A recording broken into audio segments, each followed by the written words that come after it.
నమస్తే, welcome to trending now. నేను మీ రాణి ప్రతిష. పశ్చిమాసియా యుద్ధమేమో కానీ నిత్యావసరాల ధరలు మంట పుట్టిస్తున్నాయి. జీతం పెరగడం మాట పక్కన పెడితే ఖర్చులకు మాత్రం రెక్కలు వస్తున్నాయి.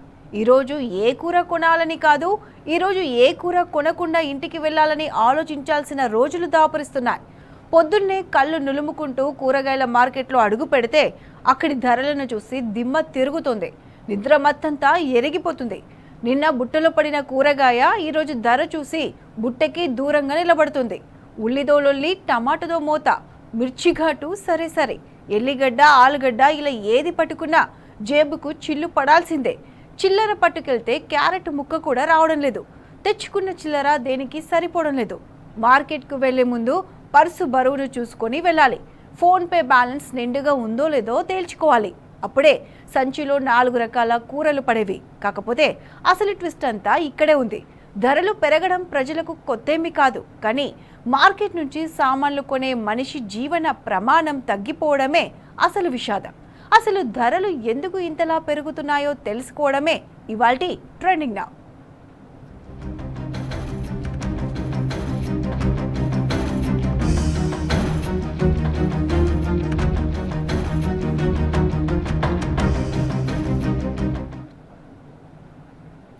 ద్రవ్యోల్బణం ఒక నెంబర్ కాదు, ఇంటి బడ్జెట్ మీద పడే బండరాయి. సగటు ద్రవ్యోల్బణ రేటు ఎంత అన్నది ఆర్థికవేత్తలకు ముఖ్యమే, కానీ సామాన్య కుటుంబానికి ఇంకో లెక్క ఉంటుంది కదా. నెలాఖరికి జీతం మిగులుతుందా లేదా, మిగిలితే ఎంత, కూరలు, పప్పులు, నూనె, పాలు, కరెంటు బిల్లులు, పిల్లల చదువు, అద్దె, ఇలా ఒక్కో ఖర్చు కొద్ది కొద్దిగా పెరిగితే చివరికి నెల జీతం మొత్తం ఎక్కడికి పోయిందో తెలియని మిస్టరీ. ద్రవ్యోల్బణం ప్రభుత్వ లెక్కలైతే సామాన్యుడి జీవితంలో మాత్రం ఈ నెల ఎలా గడపాలన్నదే ఒక అంతు చిక్కని ప్రశ్న.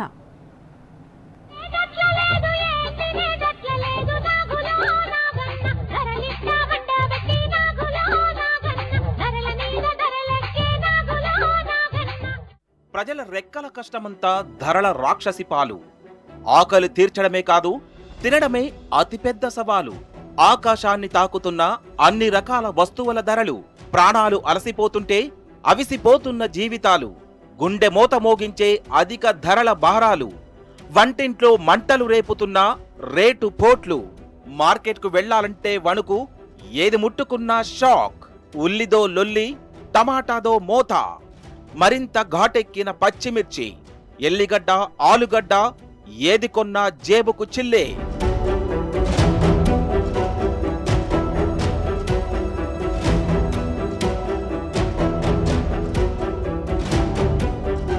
మిడిల్ క్లాస్ పీపుల్ ఎప్పుడో కానీ విమానం ఎక్కదు, కానీ ధరలు పెరిగినప్పుడల్లా రాకెట్ మాత్రం ఎక్కి వస్తుంటారు. హిమాలయ పర్వతాన్ని ఎక్కకపోయినా ధరలు బగ్గుమన్నప్పుడల్లా కొండెక్కి కూర్చుంటున్నాం. మోత మోగించే ధరల భారాన్ని, వంటింట్లో మంటలు రేపే రేటు పోటుని వర్ణించడానికి ఎన్ని కవితలైనా రాసుకోవచ్చు, కానీ సామాన్యుడి తలరాతను మాత్రం కొత్తగా రాయలేం. మార్కెట్లో ఏది ముట్టుకున్నా షాకే. ప్రతి ఒక్క ధర పెరిగిపోయింది. పప్పులు కానీ, బియ్యం కానీ, లాస్ట్కు చక్కెర ధర కూడా ఇప్పుడు పెరిగిపోయింది. పేదరికం ఉన్న వాళ్ళు ఎలా కొని ఎలా తింటారు? ముందైతే 40 రూపాయలకు ఉండే, ఇప్పుడు 60 రూపాయలు అయిపోయింది, 65 రూపాయలు అయిపోయింది. పేద ప్రజలు ఎట్లా కొంటారు, ఎట్లా తింటారు? గవర్నమెంట్ కూడా రేషన్ కార్డు మీద ముందు ఎన్నో వస్తువులు దొరుకుతుండే. కారం పొడి కానీ, పప్పులు కానీ, ప్రత్యేక ధాన్యం దొరుకుతుండే, 14 వస్తువులు దొరుకుతుండే, చక్కెర దొరుకుతుండే, కిరోసిన్ దొరుకుతుండే, అన్ని వస్తువులు దొరుకుతుండే. ఏది లేకుండా ఉట్టి బియ్యం మాత్రమే ఇస్తుండ్రు. చక్కెర కూడా రేషన్ దుకాణంలో అవైలబుల్ కావాలి. ప్రతి ఒక్క వస్తువు మళ్ళీ మళ్ళీ అవైలబుల్ కావాలి. పేద ప్రజలకు పని లేని వాళ్ళు ఉన్నారు, అందులో వృద్ధురాలు కూడా ఉన్నారు, ముసలి వాళ్ళు ఉన్నారు. వాళ్ళు పని చెయ్యలేరు, తీసుకోలేరు. అదే రేషన్ కార్డు మీద ఉంటే అవి కూడా వాళ్ళకు వస్తాయి కదా, వాళ్ళు కూడా అది తీసుకొని బతుకుతారు కదా. ఏవి లేకుండా ఉత్త బియ్యం తిని ఉండు అన్నట్టు గవర్నమెంట్ ఇలా వేసేసిండ్రు. గవర్నమెంట్ కూడా ప్రతి ఒక్క వస్తువుని తగ్గించాలని పొద్దున్నే కళ్ళు నులుముకుంటూ కూరగాయల షాప్కెళ్తే దెబ్బకు నిద్ర మబ్బు వదిలిపోతుంది. నిన్న కొన్న కూరగాయ నేడు బుట్టలో పడనంటోంది. ఉల్లిదో లొల్లి, టమాటాది మోత, మిర్చి మరింత ఘాటెక్కింది. ఎల్లిగడ్డ, ఆలుగడ్డ ఏది కొందామనుకున్నా జేబుకు పెద్ద చిల్లే. చిల్లర పట్టుకెళ్తే సరిపోదు. ఏం కొనాలన్నా పరుసు బరువుగా ఉండాలి. ఫోన్ పే నిండుగా ఉండాలి. ఉంటేనే సంచడైన కూరగాయలు వస్తాయి. అంటే 50 రూపాయలు, 55 రూపాయలు అట్లా కేజీ ఉండే, ఇప్పుడు 75, 76 అట్లా అయిపోయిందండి. 4-5 ఒక 3 నెలల నుంచి చాలా పెరిగినాయి బియ్యం. హెచ్ఎంటీ రైస్, సోనా మసూరి ఏమంటున్నా ఎంత పెరిగినాయి, ఎట్లా తీసుకోవాలి అని బాధపడుతున్నారు. మనం ఏం చేయలేదు. అక్కడ పెరిగితే మేము ఎక్కువ చెప్తున్నాం. 50 రూపాయలు కిలో, 50, 55 ఉంది, కానీ అది ఇప్పుడు 66, 67 అయింది. నిత్యావసరాల ధరలు వంటింట్లో మంటలు రేపుతున్నాయి. అసలే నెలవారీ ఖర్చులు లైట్గా గుండెపోటు తెప్పిస్తుంటే పెరిగిన ఈ ధరలకు స్టంట్లు పడడం ఖాయంగా కనిపిస్తోంది. సంపాదన అంగుళం, ధరలో గజమన్నట్టుగా మారిపోతోంది కాలం. ఖర్చుల భారం వందే భారత్ రైలు కన్నా వేగంగా దూసుకెళ్తోంది. ఉప్పు, పప్పు, పాలు, పెరుగు ఏదైనా సరే 1కి 2 సార్లు ఆలోచించుకునే సిచ్యువేషన్ దాపురించింది. బియ్యం మొదలు బంగారం వరకు ధరలు బెంబేలెత్తిస్తున్నాయి. నేను హోటల్ నడుపుతున్నాను. అన్ని రేట్లు పెంచుతున్నారు. మేమేమో అక్కడ టిఫిన్ షాప్లో రేట్లు పెంచలేకపోతున్నాము. మేమేమో అన్ని ఇప్పుడు ఆయిల్ రేట్ పెరిగింది, పల్లి రేట్ పెరిగింది, పప్పుల రేట్ పెరుగుతున్నాయి, పెట్రోల్ రేటు సడన్గా మధ్యలో గ్యాస్ ప్రాబ్లం వచ్చింది. అన్ని ప్రాబ్లమ్స్ వస్తున్నాయి, వెళ్తున్నాయి. కానీ మేము అక్కడ రేట్ పెంచుదామంటే మా మీదికి ఎందుకు అంత పెంచుతారు, రేట్లు తక్కువనే అంటున్నారు. ఇలాగే ఉంటే ఎట్లన్నా కొంచెం చేంజ్ చేయండి. పెట్రోల్ రేట్ అన్నీ సడన్గా ఇట్లా పెరగంగానే మాకు అక్కడ లాస్ అవుతుంది. మేము పల్లి వాడతాము, ఆయిల్ వాడతాము. అవన్నీ నేను షాప్ పెట్టినప్పుడు తక్కువ ఉండే, ఇప్పుడు చాలా ఎక్కువ అయిపోయింది. అప్పుడు 1100 ఉంటే ఇప్పుడు 1280, 1290 పెరుగుతుంది. చక్కెర రేట్ పెరిగింది, 1 డేలో చక్కెర రేట్ పెరిగింది, బియ్యం రేట్ పెరిగింది. అన్ని రేట్లు పెరుగుకుంటూ వెళ్తున్నాయి. 20 నుంచి 50% పెరిగిన బెల్లం, చక్కెర రెండూ చేదెక్కాయి. పూలు, పండ్లు మస్తు పిరమయ్యాయి. సన్న బియ్యం కిలో 70 రూపాయలకు చేరుకుంది. ఉల్లిగడ్డ ఘోరంగా ఏడిపిస్తోంది. 2 నెలల కిందట 20 రూపాయలు ఉన్న ఆనియన్ ఇప్పుడు 60 రూపాయలు పలుకుతోంది. వెల్లుల్లి కేజీకి 250కి తగ్గనంటోంది. వంట నూనె తక్కువ తిందా? కిలోకు 5 వరకు పెరిగింది. క్యారెట్ 60 నుంచి 70 రూపాయలు, బీన్స్ 100 నుంచి 110, చిక్కుడు కిలో 80గా ఉన్నాయి. 300 ఇస్తే గాని ఎండుమిర్చి ఇంటికి రానంటోంది. ఇక పావు పచ్చిమిర్చి 50కు దగ్గరలో ఉంది.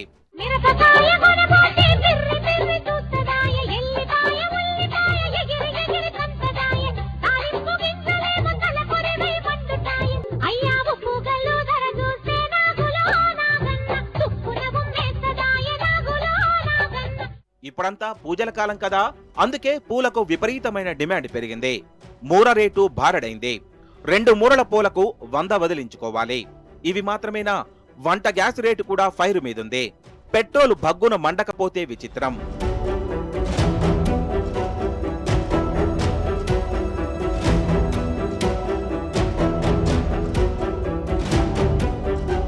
బంగారము అంతే, మన ఇంటి బంగారం కానంటోంది. అసలే ఇది పండుగలు, శుభకార్యాల సీజన్. పెళ్లిళ్లు జోరుగానే జరుగుతున్నాయి. ఈ సమయంలో పలికే రేటు బంగారమైంది. 24 క్యారెట్ల 10 గ్రాముల గోల్డ్ హైదరాబాద్ మహానగరంలో 1,66,000 రూపాయల 310 రూపాయలకు చేరింది. పెళ్లిళ్లకు తప్పదు కాబట్టి అంత రేటు పెట్టి కూడా కొంటున్నారు. కానీ సాధారణ ప్రజలకు అది పెనుభారమే. అయినా ఇంట్లోకి నిత్యావసర సరుకులు కొనడమే బంగారమైంది. ఇంకా ఒంటి మీద బంగారం ఏం కొంటాం? నెలవారీ ఇంటి బడ్జెట్ తలకిందులైంది. మధ్యతరగతి, దిగువ మధ్యతరగతికి ఏడుపొక్కటే తక్కువైంది.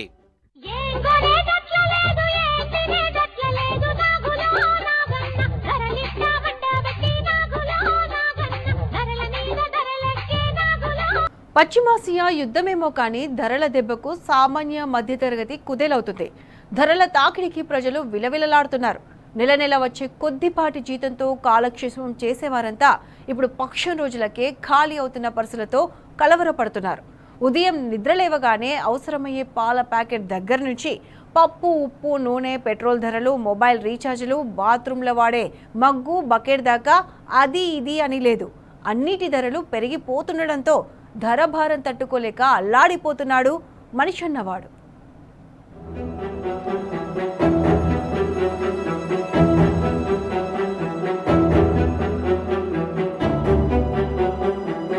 పశ్చిమాసియా యుద్ధం నుంచే తలకిందులైన జీవితాలు, నిత్యావసర సరుకులపై క్రూడ్ ఆయిల్ ధరల ప్రభావం, 3 నెలల క్రితంతో పోలిస్తే వస్తువుల ధరలు పైకి పెరుగుతున్న పంచదార ధరలు, నిత్యావసరాలు ప్రియం, మొబైల్ రీఛార్జీలు, అపార్ట్మెంట్లలో మెయింటెనెన్స్ ఛార్జీల భారం, రోజురోజుకు పెరిగిపోతున్న ఫోన్లు, ల్యాప్టాప్, ట్యాబుల ధరలు.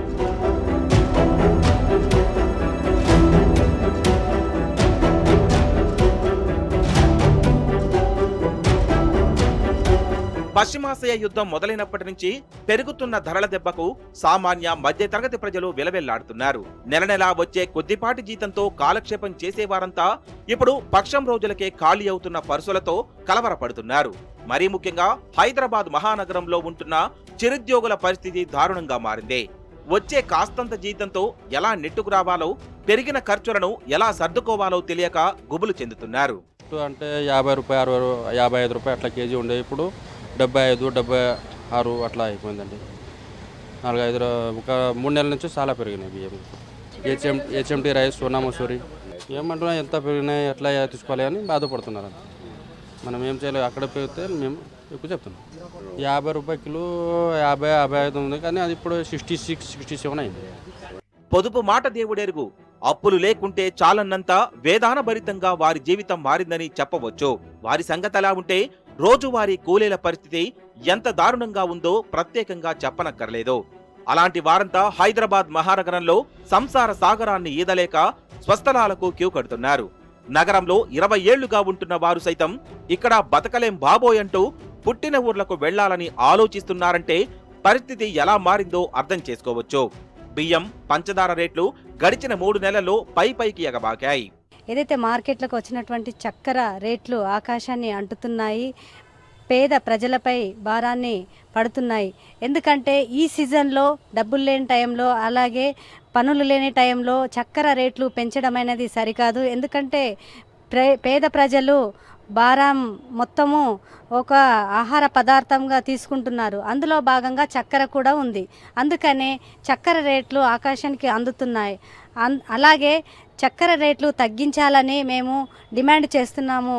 ఎందుకంటే రేషన్ వ్యవస్థ ద్వారా పేద కుటుంబాలకు ఒక సబ్సిడీ ద్వారా రావాలని, అందుబాటులోకి తేవాలని ప్రభుత్వాన్ని హెచ్చరిస్తున్నాము. ఎందుకంటే పేద సామాన్య ప్రజలపై పడుతున్నటువంటి జీవన పరిస్థితులను వాళ్ళు దృష్టిలో ఉంచుకొని ఈ చక్కెర రేట్లు పెంచడము సరికాదు.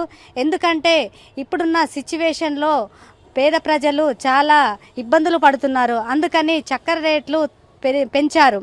ఈ పెంచిన భారం మొత్తము పేద ప్రజలపైన, సామాన్య ప్రజలపైన, మహిళలపైన పడుతుంది. కాబట్టి ప్రభుత్వాలు దీని మీద కఠిన చర్యలు తీసుకోవాలని మేము కోరుతున్నాము. అదేవిధంగా ఏదైతే పేద ప్రజలపైన ఈ భారం పడుతుందో వచ్చే సీజను పండగ సీజన్ల వస్తున్నాయి. కాబట్టి వీటి పండగల ద్వారా అనేక ఆహార పదార్థాల్లో ఇది కూడా చక్కెర తీసుకుంటున్నారు. అందుకనే మన చక్కెర రేటును పెంచడము, అలాగే నిత్యావసర ధరలను కూడా పెంచడము సరికాదు.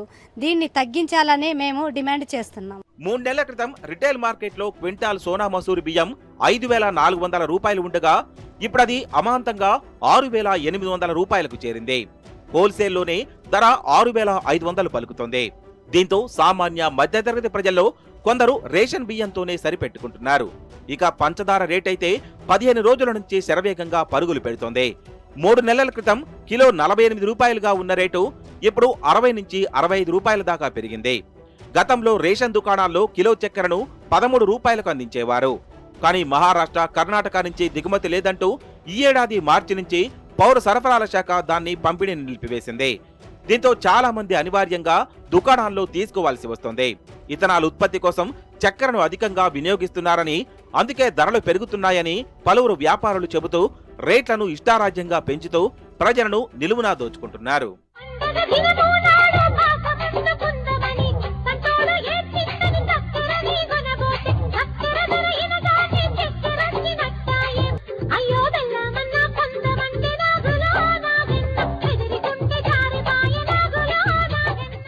तीन महीने के पहले कम था, अभी रेट थोड़ा ज़्यादा है.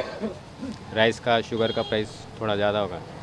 राइस पहले तो बहुत कम था, सब किलो पे 15 रुपीज़ किलो पे बढ़ गए सर. पहले 55 ऐसा था नंबर है, कभी 65, 67 के ऊपर ही है. ग्रॉसरी सब थोड़े थोड़े बढ़ रहे हैं. ऑयल भी 1-2 रुपये पैकेट पे जंप हो सर. मेन ज़्यादा शुगर पे राइस पे ज़्यादा बढ़ गया सर। कस्टमर से अब फेस होता ना प्रॉब्लम, तो उन्हें रेट कैसा बढ़ गया, सडन कैसा बढ़ गया, क्यों बोलते एकदम 10 रुपये 15 रुपये किलो के ऊपर बढ़ गए। कस्टमर से थोड़ा फेस होता है प्रॉब्लम। ग्राहक अभी थोड़ा कम है, रेट बढ़ने से ज़रा सब डर के कम ले रहे अभी। राइस का और का कम होगा, राइस का तो सेल बहुत कम होगा। अभी सामान लेने आया था मैं, शक्कर का भाव देखा मैं, रेट देखा बहुत ज़्यादा इंक्रीज़ हो रहा। अभी तो तेल पर भी बढ़ रहा अभी रेट।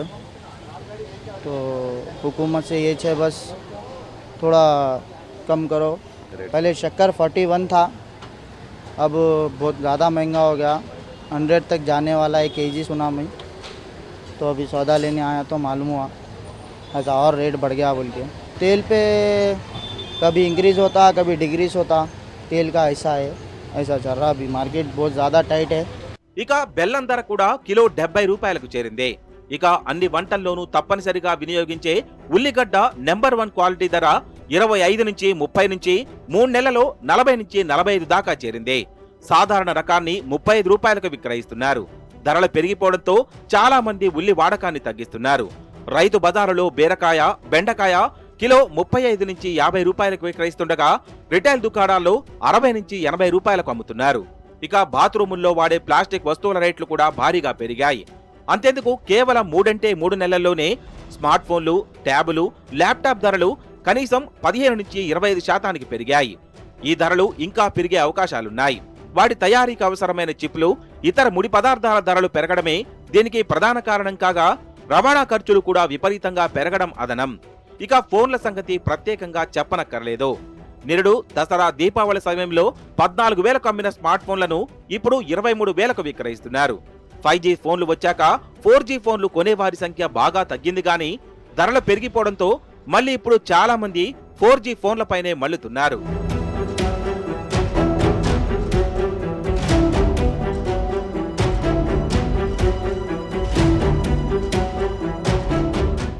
నిత్యావసర వస్తువులు, ఎలక్ట్రానిక్ ఉపకరణాల సంగతి పక్కన పెడితే అపార్ట్మెంట్లలో మెయింటెనెన్స్ ఛార్జీలు కూడా మోత మోగిస్తున్నాయి. నీటి కొరతతో ట్యాంకర్లను ఎక్కువగా బుక్ చేయాల్సి వస్తుండడమే ఇందుకు ప్రధాన కారణం. గతంలో 1000గా ఉన్న ఛార్జీలు ఇప్పుడు 1500 నుంచి 1800కు చేరుకున్నాయి. నిర్వహణ ఛార్జీల పెంపుతో కొన్ని చోట్ల చిన్న సైజు యుద్ధాలు కూడా జరుగుతున్నాయి. దానికి తోడు భవన నిర్మాణ ఖర్చులు కూడా గడిచిన 6 నెలల్లో భారీగా పెరిగాయి. ఈ ధర భారాన్ని తట్టుకోలేకనే ప్రజలు కుమిలిపోతున్నారు. ఏం చేయాలో తెలియక కుంగిపోతున్నారు.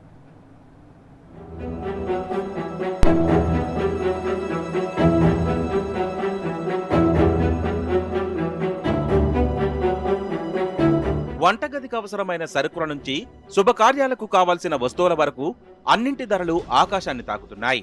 బంగారం ధరలు బుల్లెట్ రైలు వేగంతో దూసుకుపోతుండగా చక్కెర, బెల్లం, పూలు, పండ్ల ధరలు కూడా భారీగా పెరుగుతున్నాయి. కూరగాయల ధరలు కూడా గణనీయంగా పెరిగాయి.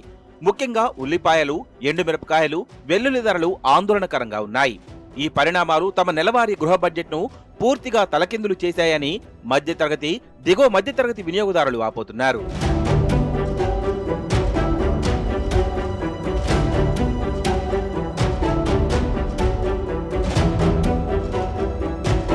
ఇలా చెప్పుకుంటూ పోతే ధర పెరగని వస్తువులే లేవు.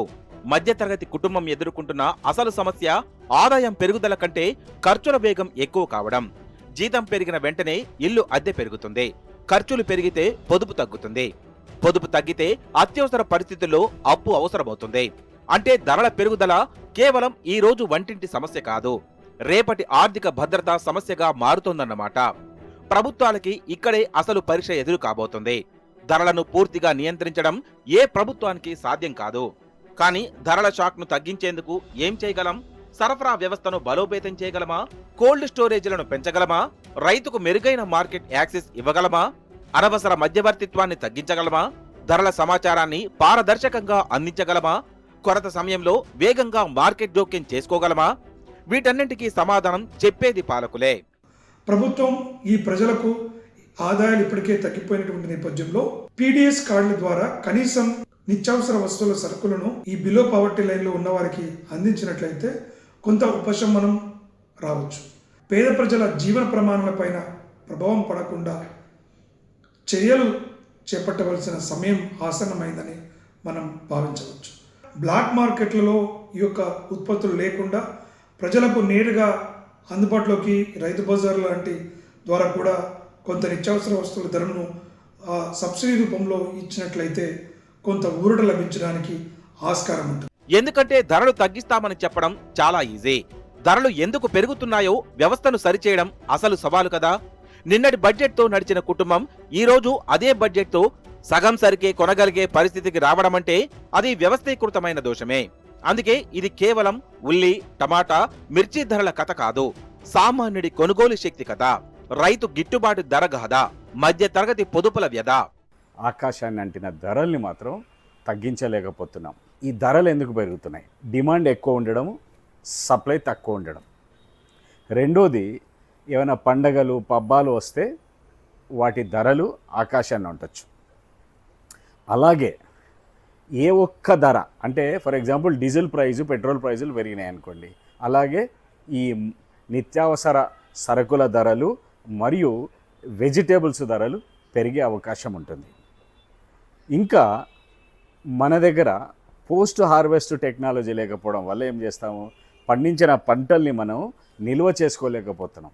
అలా నిల్వ చేసుకోలేకపోవడానికి కారణం కూడా ఈ ధరలు పెరగడానికి ఇంకొక కారణం. అలాగే కొన్నిటిని దిగుమతి చేసుకుంటాం, విదేశాల నుంచి దిగుమతి చేసుకుంటాం. ఆ విధంగా కూడా ధరలు పెరిగే అవకాశం ఉంటుంది. సాధ్యమైనంత వరకు ప్రభుత్వాలు వారి చేతనైనంత ఏం చేయగలుగుతారో ఆలోచించి నిత్యావసర సరుకుల ధరలను సామాన్య ప్రజలకు అందుబాటులో ఉండే విధంగా తీసుకొస్తే చాలా బాగుంటుంది. ఓ రేంజ్ లో ధరలు ఆకాశాన్ని అంటున్నప్పుడు సామాన్యుడి ఆదాయం మాత్రం నేల మీదే ఎందుకుంది? పశ్చిమాసియాలో మంటలు, అంతర్జాతీయ మార్కెట్లో క్రూడాయిల్ ధరల ఉత్కంఠ, రూపాయి విలువపై ఒత్తిడి, ఇంధన వ్యయాల పెరుగుదల, రవాణా ఖర్చుల ప్రభావం, ఇవన్నీ చివరకు ఎక్కడికి చేరుతున్నాయి? మన వంటింటికి, మన జేబుకు, మన నెల జీతానికే. అందుకే జీవన వ్యయం ఈ స్థాయిలో భారీగా పెరిగిపోయింది.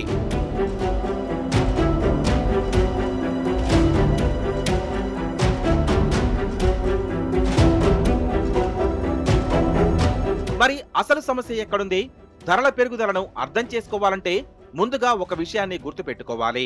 ద్రవ్యోల్బణం అంటే ప్రతి వస్తువు ధర ఒకే స్థాయిలో పెరగడం కాదు, ఒక కుటుంబానికి నెలకు వచ్చే ఆదాయం, అదే సమయంలో ఆ కుటుంబం తప్పనిసరిగా చేసే ఖర్చులు, ఈ రెండింటి మధ్య అంతరం పెరిగితే అక్కడే అసలు ధరల దెబ్బ మొదలవుతుంది. దేశవ్యాప్తంగా 2026 జులైలో రిటైల్ ద్రవ్యోల్బణం 4.45% నమోదైంది. ఆహార ద్రవ్యోల్బణం 5.52% ఉంది. మామూలుగా గమనిస్తే 4%, 5% మాత్రమే కదా అనిపించొచ్చు. ఇది ఇవాల్టి trending now. Keep watching tea news.